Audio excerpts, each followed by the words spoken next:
Hi, everyone. Welcome to our next episode of Unpacking the Word, where we use ethnocide, which is the destruction of a people's culture while keeping the people, as a framework for helping people understand the world around them and the crises that are happening in the U.S. But it also helps us have a framework not just for the problems, but it gives us a launching pad to articulate what solutions can look like. And so this is our new podcast, and it's me, your host, Barrett Pittner, and our other host, Luna.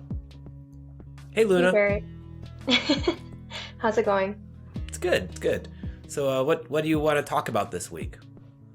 I'm glad you brought up crises in the intro because I'm sure you've also, you're really plugged into the news, but I'm sure you've seen what's happening in East Palestine, Ohio, with the Norfolk Southern trail derailments that have been happening and are just stunning the community, right? Like these Ohioans basically have to migrate to other places. The air is not breathable. It's like literally suffocating them. It's hurting to breathe, basically, the air around them, because those trains were carrying a lot of toxic and hazardous chemicals, which is a common, it's like common for trains to kind of transport this. But it's also kind of clear that the media is having a hard time framing this, right? And it is catastrophe, but it's also not, it's not natural for this to happen. Like trains have been operating in this region for decades, and this is like a very common mode of transportation for chemicals. But a lot of people are kind of turning to the economic impact and the economic cause of Norfolk Southern train derailment, basically, right? This article from Perfect Union, which is a really great resource, basically is highlighting, that a lot of these trains from Norfolk went from, like 80 to 90 rail cars managed by like 5 workers to 2 workers overseeing like 150 rail cars or more. So that's Wow. it's a huge, economic downturn, just like a lot of workers having to manage a lot more, basically for maybe the same wage that they were getting paid a decade ago or less. So yeah, I wanted to talk with you about like, how can we kind of reshape this conversation of just like, catastrophic events that are happening across the US, across the world, that a lot of people, they kind of turn to different sectors to kind of talk about it, right? There's an economic sector, there's like a worker labor kind of like viewpoint of this, but what's kind of the ethnocidal framework for this? How do we talk about this culturally? How do we frame this in like a cultural sense? So, great question and great example, because an ethnocidal society, it's built upon destroying the culture of the other. But if the destruction of culture is something that one group of people, which, in this framework we'll say that are the ethnociders, the ones implementing ethnocide, they believe that the destroying culture is something that's profitable or beneficial for them, well then their own culture won't be something that they will be able to articulate as being beneficial. They've already created a culture of destroying culture. And so the US has that foundation. So therefore, when something happens, that's a cultural problem. We're not going to think of it culturally. We're going to try to have a conversation about like the economic impact or this or that thing. And, we're kind of missing the target here. And so this is a cultural problem. And it's pretty clear that it is, because when you look at where a lot of these cities are in the US, like the railroads built, like the infrastructure and just kind of like not the topography, but just the layout of America. Like these, I'm from Atlanta.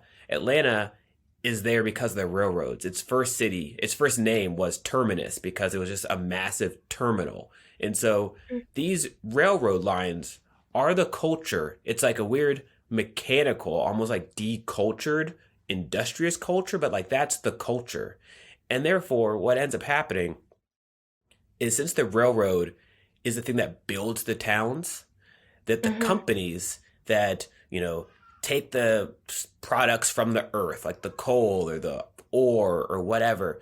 Those companies that then use the railroads, those companies will become like the most influential things in the city because that company was created, a city got built around it, and then they have the railroads. And so now we have a culture where people are reliant on a corporation almost for like not just their well-being, but for the existence of their whole town. And so Mm-hmm.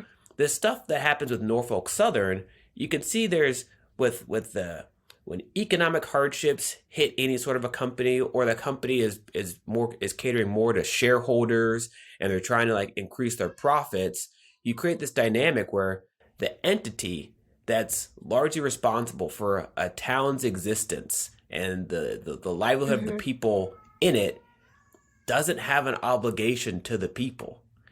And when that doesn't, align, these cutting corners will have disasters happen, such as this. And when that disaster happens, it's not going to be some isolated thing where then the government knows what to do and we know how to punish the company. It's a whole bigger issue because there's a culture of deregulating that company so they can Right. make more money with the narrative that if they make more money than the lives of the people that are dependent on the town that the company is responsible for creating in the first place, their lives will get better. And it's just a false narrative. And so we have to have a narrative that actually encourages like creating sustainable culture and not something that's clearly unsustainable, like having a culture that's dependent on a company being the creator of a town. Like it just Right. doesn't work. Yeah. I You're bringing up such a good point, and like what I first thought of when you were talking about kind of how economies sometimes build rural cities or rural towns, right? Or like the foundation of the rural town is a major corporation that has basically swooped in and is like, we will hire like 500 workers and we will keep this town running, basically, right? Yep. Because, like the things that used to run that town aren't necessarily like obsolete, but it's definitely being outsourced, right? To like where labor is cheaper internationally, like where labor is cheaper overseas, right? But like a term that I've heard over and over the past maybe like decade since maybe Occupy Wall Street is corporate greed. It's like corporate greed this, corporate greed that. Like we can always kind of point the finger back to corporations for being greedy. Um, but that phrase has never like really resonated with me because one, it's like, it's almost like we're personalizing corporations. And granted, there's like The major Supreme Court did CEOs. that. Yeah, yeah, yeah, definitely with Citizens United.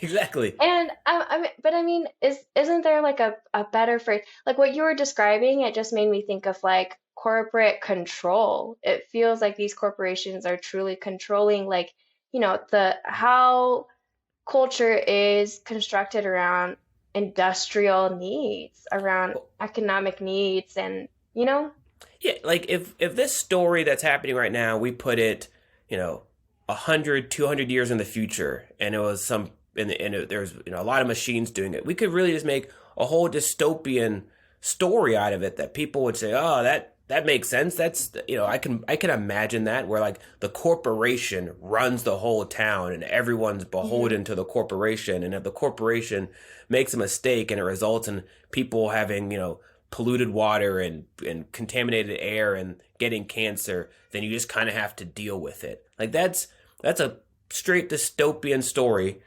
that if it's 200 years in the future, we can imagine a popular movie being based around it. In the present, we don't view it as dystopian. It's just, some sort of accident that, we need to figure out how to regulate. But I'd say that the reason that this happens is like corporations aren't human beings. Like they aren't people. Like if you try to humanize them and imagine that there's something that they're not, well, then you're always going to be disappointed because they can't do the thing that you think it's supposed to do.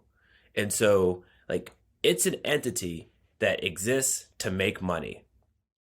That is not inherently bad. It can become really, really bad, especially when you imagine that it's an entity that exist to care about the well-being of people.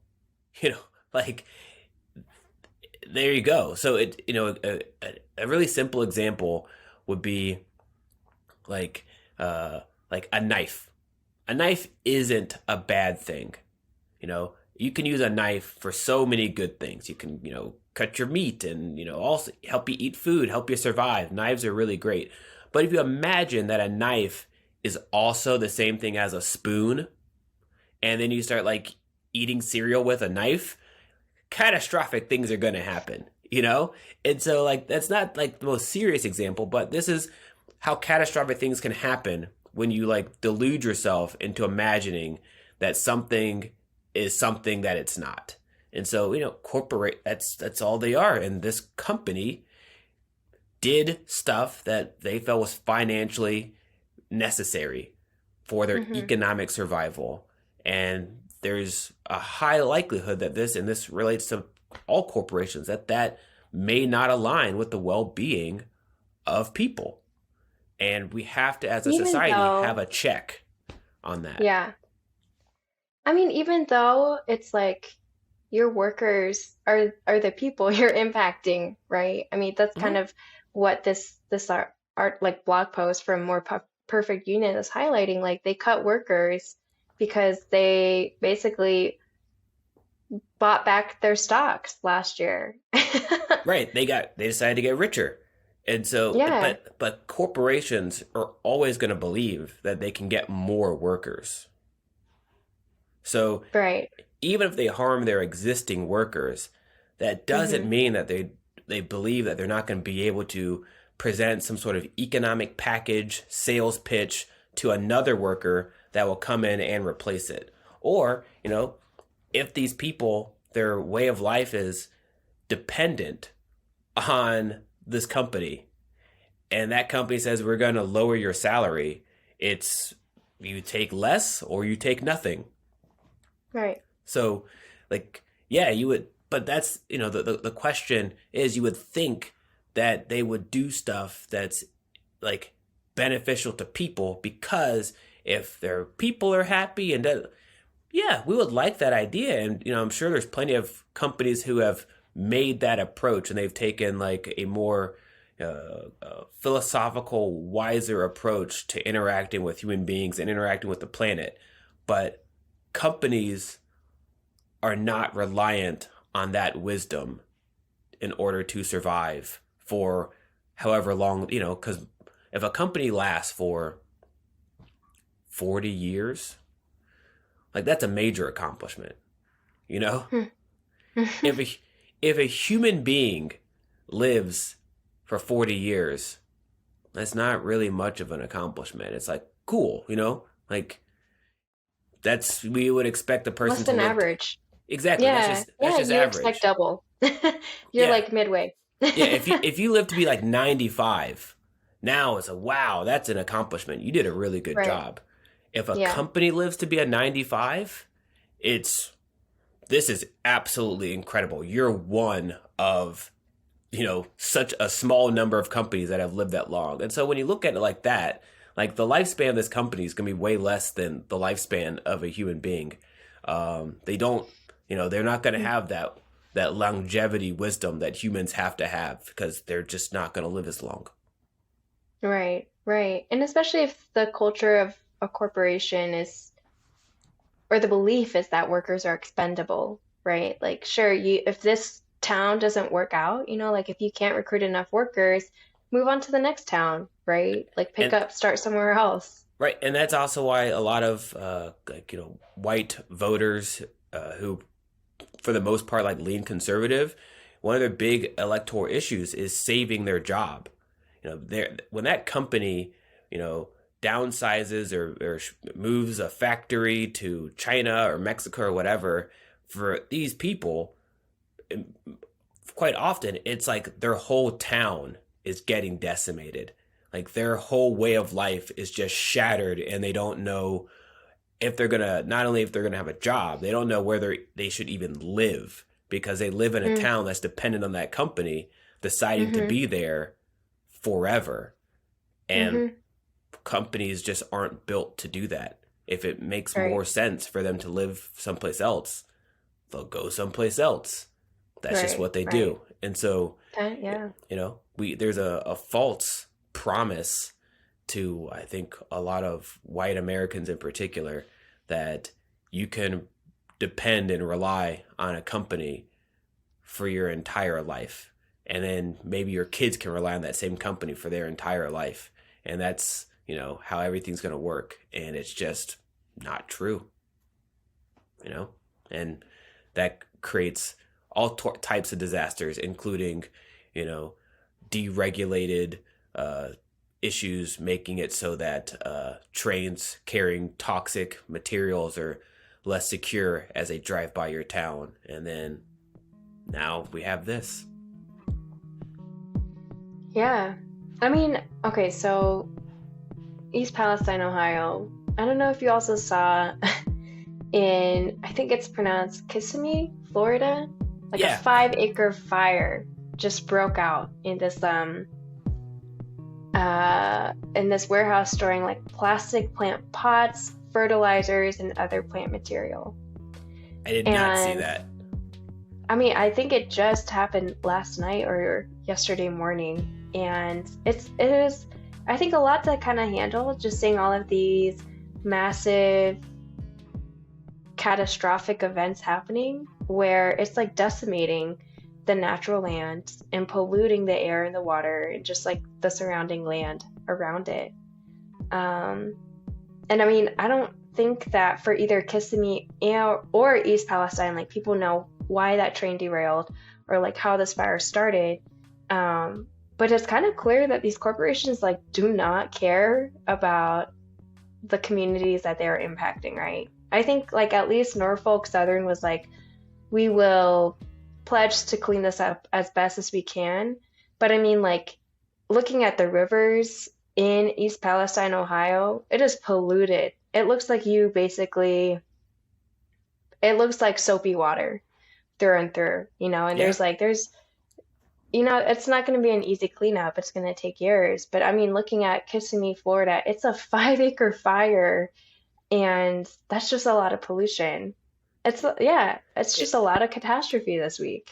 Yeah. And so the big question, once we start talking about the environment and people being able to live healthy lives without cancer and Right. all that kind of stuff, you have to ask the question of, is the expense of cleaning that up more important than that company existing? Like Hmm. if that company, say that company has a valuation of $1 billion, all right, Hmm. and it costs $2 billion to fix the mess. Well, normally that would result in that company completely going under, because Right. they have to pay for it. That's a threshold that Americans just really don't like to cross, where like a natural Mm. disaster could result in a company falling apart. Now, if the markets result in a company collapsing, well, then we say that makes sense. They got what they deserve. Like, the stock market Yeah. crash and now Lehman Brothers is gone and Enron's gone. We're like, Right. that's fine. The market did it. That makes perfect sense. But when they destroy the environment, Hmm. human well-being doesn't seem to be as influential in people's minds as the marketplace. And Right. when a company knows that, then they're not going to care. They're going to know that they can destroy the environment beyond their valuation and that not be detrimental to their bottom line. But they do know that if they do stuff negatively in the marketplace, and that means that they might collapse, well, then they're going to focus on that. Right. That's because their goal is to survive via making money, not survive via making sure that people's lives are better. Right. And so, like, this is the dynamic. And another thing, like, conservative politicians, Republican Party, one of their big focuses on, they like to focus on deregulation, where in a narrative of like corporations are good and being pro business. Like, corporations are just corporations. They can be good, they can be bad. They're not inherently good. That so if you have this narrative that these entities, these corporations are just inherently good, and you have a policy that you need to deregulate them because government, which this is bizarre, which these Republicans work for, is bad for business and business is good, that they're going to come up with rules to deregulate these businesses so that they can just do whatever they want because those entities, if they're inherently good and they're allowed to do whatever they want, then they're going to do good things. A crazy way of seeing things. But like that's how a lot of people see businesses. And so when you deregulate businesses, you create almost no threat that environmental destruction could result in your company no longer existing. Well, they're going to cut corners and do things that might increase the likelihood that something catastrophic will happen. Clearly, they're not going to try to make catastrophes, but if it's say for example, your email, you have like double encryption to make sure that someone doesn't like hack your email, and you get rid of one of them, and now it's just a single password. You're not saying you want someone to hack into your email, but you did make it easier for that to happen, because you got rid of a additional layer of regulation. Like that's what we're seeing, and it shouldn't be a surprise. And another thing, I think, in our society, our understanding of what freedom is often freedom is the opportunity to do whatever you want without regulation, where regulation is perceived as like tyranny or authoritarianism. Right. Like that's denying you freedom. So, like there's a clear connection to deregulation for business and like deregulation with guns. Like it's just a whole connection of we'll just let people and companies, which now we've decided to humanize as people, do whatever they want and believe that only good things will happen because both of those things are just magically good. And then when a bad thing happens, we're just kind of like, I don't know what to do. Because philosophically, a big chunk of America, I won't say inclined, but like increase the likelihood of these things happening. Yeah, I mean, that kind of just goes back to corporate control. Corporate control, the reason why we've kind of not allowed necessarily, but the reasons why corporations have so much control is because of the deregulation and dysregulation, I think, of a lot of corporations, in particular, with the Trump presidency, with a lot of Republican leadership, like that just, that idea of freedom for Republicans and, the GOP is the lack of regulation. And then that allows for other corporations, other things to basically control economies, to control and dictate like what kind of culture or lack thereof there like exists in rural communities or in rural towns. And not just, rural communities and towns, but also like conservative communities as well. Now, I think one of the big issues, and I haven't, like, this is something I'm still like formulating and thinking about in my head and writing it out and stuff. But like, I think there's a clear lack of clarity in the society about what good is. Like, we just don't have, like, we have narratives that things are inherently good or inherently bad. And those are just delusions. It's not a goodness that's like attached to existing. It's a goodness that's attached to random ideas, which is just a bunch of nothing. But like when you break it down at like a micro level, like you're a teacher, I'm a teacher. Like the reason that we're able to be teachers is there's an idea that we are good at the thing that we're teaching. That like if we assign something and the student turns in a paper or takes a test or whatever, that I can regulate that and show them how to do something good. Like that's the basis of all of it. Like you're a teacher, that you have knowledge, wisdom, and you can show people the good path. Right, guide them. Yeah. I don't think we have a philosophy at a macro level in our society with regards to what that is. We have a narrative that, Like a good path. right, and that someone can show you, that like regulation can show you how to Mm-hmm. guide go along that path. That's just not Yeah. a thing. We have a really big narrative on from the conservatives, Republicans, that good is the absence of that guidance. Mm-hmm. That good is that you are inherently good, and from the beginning of this country, that goodness was just something that emanated from white people, is like was the narrative. So if Right. they Like just white did supremacists. Yeah. exactly, because Patriarchy. like Yeah. white supremacy, and this is actually really interesting, like that term was first created after the creation of the United States and in response to like abolitionist movements, because they had to articulate just how American society worked. And so white people were just saying Right. like white supremacy is how it works because white people are supreme. We're the best, we're the Mm-hmm. good ones, so Mm-hmm. we're on top. So it wasn't even used as a negative. It was used as just an explanation of like why things are how they are and why that's good. And Mm. that comes from a narrative of like a fabricated delusional goodness. And I Yeah. think we still have a lot of that.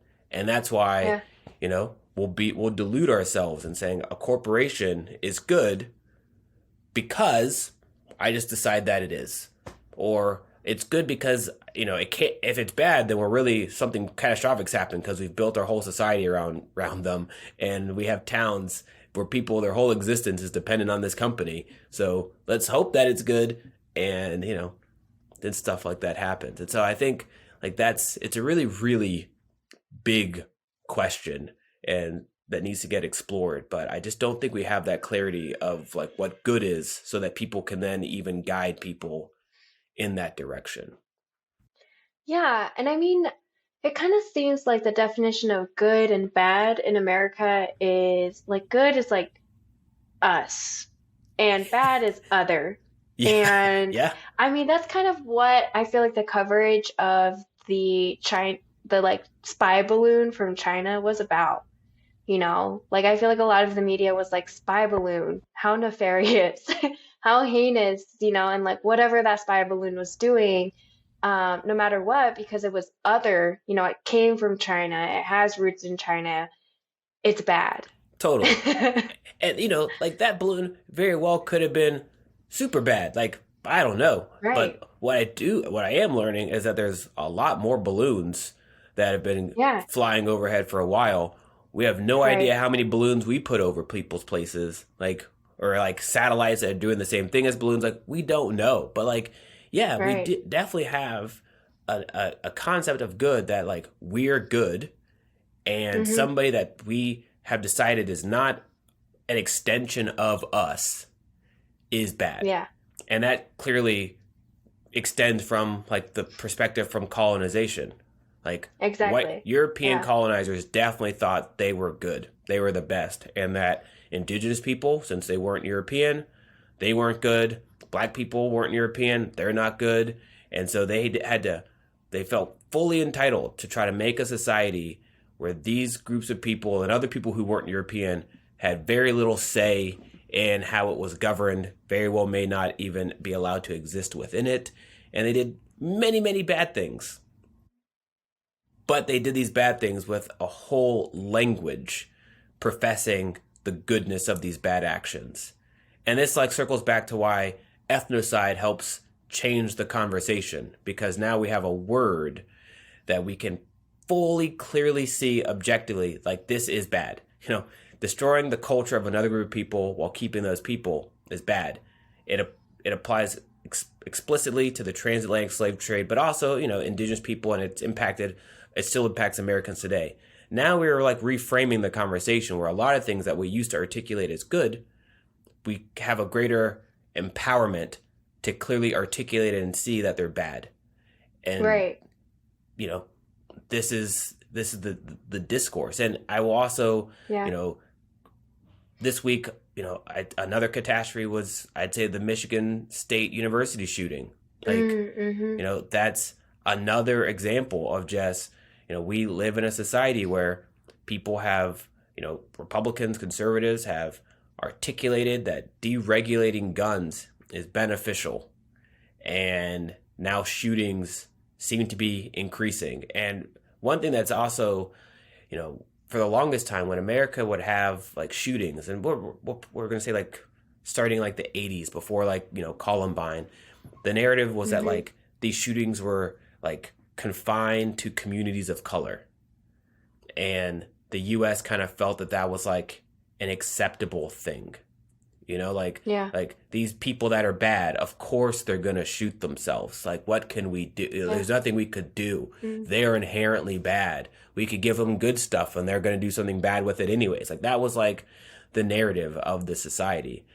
But now the deregulation and the preponderance of these bad ideas regarding deregulating guns means that these shootings are infecting all of the environments of the U.S. Like, white children are living through multiple shootings. There's people at Michigan State that, they lived through a shooting in their high school, and now they're living through one at their college. And so like the crisis is happening because it's compounding. It's compounding because it's inevitable that it will grow when you have such bad ideas and a distorted understanding of freedom and goodness that doesn't actually result in freedom or good things happening. And so, there was a student at MSU who also survived Sandy Hook, and I mean Sandy Hook. Yeah, Sandy Hook. Sandy Hook, wasn't that Connecticut? Oh no, I mean she was at Sandy Hook, and during that shooting survived, and had suffered from, she was crouched so hard that anytime she is stressed out, her back acts out with chronic pain. And she was at MSU, and like MSU had basically sent out that text to all of their students, like, run, hide, and fight back, especially if you're near the academic hall where the shooting took place. And I mean, you're totally right that unfortunately, these events are just, it's going to be more and more likely that you will experience this type of heightened violence at a young age through your whole entire life. The more and more, and unfortunately, I feel like it's almost getting normalized, to the point where it's getting tunneled into, these two different arguments. It's either you're for or you're against, right? But the more and more it tunnels, the more and more the less and less nuanced the conversation, and the more and more we start to repeat these same things that like aren't doing enough. So one of the big issues like facing our country is I don't think we have a clarity about what good is. Like, we have these theoretical types of good where, like, as Luna's pointed out, like, we'll articulate a good being like one side's good and the opposition's bad, but that's a goodness that's not based on anything except like our delusions or delusions of grandeur that we have. We need to have like a clarity about like a lived goodness, just like when you have a teacher, like a teacher has that clarity and you're confident that they can guide you towards doing good things, like becoming good at this subject, becoming wiser. At a macro level, we just don't have it. And one of the big things that I recognize through my work with exploring ethnocide in America is we literally just don't have a word for living in a good place. The word utopia actually means non-existent good place. It's kind of a joke. And like for 500, 600 years or so, Europeans have just completely missed the joke. And they've been living in a bad place, calling it a utopia and saying that this utopia means good place instead of non-existent good place. And so in my work, I coined the word ev-topia, which means good place. And this just makes it a lot easier for people to say, I want to live in a good place, and that this good place is good because it's sustainable, it's nurturing, it does things to like allow human lives to flourish and thrive. That's what a lived goodness looks like. And so being able to change the conversation towards lived goodness and not like delusional notions of good, I think is really, really important. What do you think, Luna? No, yeah, absolutely. And an existent good place, right? Like a place that actually does exist, can do good, can be sustainably good, and proactive about it too. Because I feel like a lot of the times our society is reacting, right, to a lot of this negative news. We're reacting to, corporate control over our communities. We're reacting to terrible like mass shootings that have happened this year. There's like some wild statistics about how there have been what, like 40 mass Like shootings more already. shootings than And days. yeah, exactly this year. And it's, I think it's because like we need like a revolutionary cultural change to be proactively good and to think about that. And it requires a lot of brain work and a lot of Yes. effort. And it's a daily practice that like we have to commit to because, and it's easy, I feel like, to go on autopilot and to like just coast, or to be reactive when shit hits the fan, basically. So, And, yeah. and, and I'll say, like, the radical cultural shift that you're talking about is the cultivation of culture as opposed to the destruction of culture. Like that's like Yes. we're Yeah. talking like a 180 shift. And you did Hmm. mention something about going on autopilot. Like to a certain extent, going on autopilot's okay, so long as like what the autopilot you're doing has like wisdom and sustainability and like Yeah. it's because that's the thing. Like not everyone is going to be the one thinking of the revolutionary concepts, but if you Yes. have them and they're good and they're nurturing and sustainable, they're ev-topian, as we would say, you can kind of just go on autopilot for a little bit and that not result in a Right. catastrophe. Yeah. Like now, we go on autopilot here and we just drive into a wall or something like that. And that's quite problematic. That's at you, Or, Tesla. yeah, we drive into a wall or we go off the Or we tracks. stop. You know, Yeah, we stop in the middle of the highway. exactly. So yeah, that's where we're at. But I think this is a good stopping point. How about you, Luna? I agree. Yeah. Yeah. Awesome. Well, thanks everyone for coming to another episode of Unpacking the Word. I'm Barrett, and you are. I'm Luna. We'll see you next time. Oh, and folks can follow us at SCL_community Awesome on social on media. socials. Yeah. Cool. All right. Bye. See ya.